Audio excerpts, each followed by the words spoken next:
Welcome back to Forbidden Knowledge News. Today is Sunday, January 12th, 2020.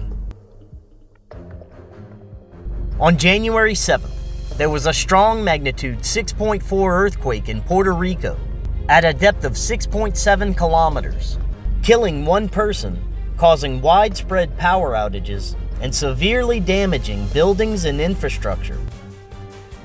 This was the strongest quake to hit the island in 102 years. Then on the 11th, there was a magnitude 6.0 at a depth of 10 kilometers, causing more power outages and further damage. Thousands of people are still displaced and forced to stay in shelters. The region has been experiencing an intense earthquake swarm with over 1,000 tremors since the beginning of January. 9 other people have also been injured during the quakes. On January 12th, the Taal volcano in Luzon, Philippines, began erupting for the first time since 1977, prompting the evacuation of thousands of residents after the volcano ejected a steam and ash plume up to 16.8 kilometers, accompanied by volcanic lightning. The volcano has the potential to produce massive tsunami waves in the surrounding lake, making it extremely dangerous. There is now a 14-kilometer exclusion zone around the crater.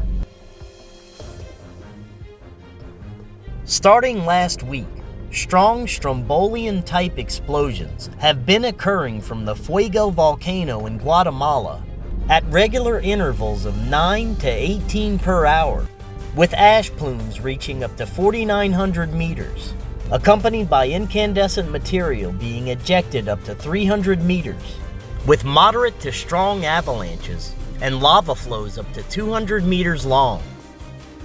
Ashfall has also been reported in several areas. On January 4th, there was a magnitude 6.0 earthquake off the coast of New Zealand at a depth of 13 kilometers. On the 7th, there was a magnitude 6.1 in northern Sumatra, Indonesia, at a depth of 10 kilometers. On the 9th, there was a magnitude 6.3 in eastern Siberia, Russia, at a depth of 10 kilometers.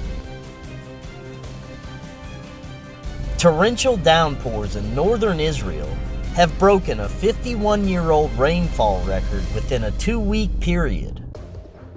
An average of up to 14 to 16 inches of rain have been accumulated since December 25, 2019. 7 people have died, and homes, vehicles, and infrastructure were severely damaged.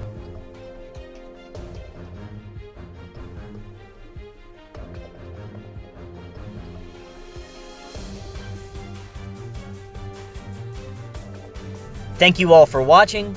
Don't forget to subscribe and like our Facebook page.